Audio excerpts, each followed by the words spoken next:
حضرت انس رضی اللہ تعالیٰ عنہ بیان کرتے ہیں، رسول اللہ صلی اللہ علیہ وآلہ وسلم نے فرمایا،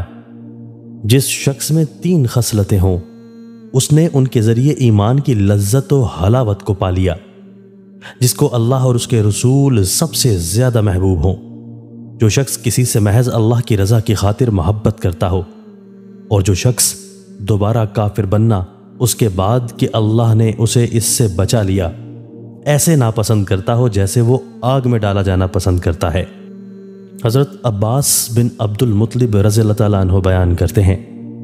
رسول اللہ صلی اللہ علیہ وآلہ وسلم نے فرمایا، جو شخص اللہ کے رب ہونے، اسلام کے دین ہونے اور محمد صلی اللہ علیہ وآلہ وسلم کے رسول ہونے پر راضی ہو گیا، اس نے ایمان کی لذت کو پا لیا۔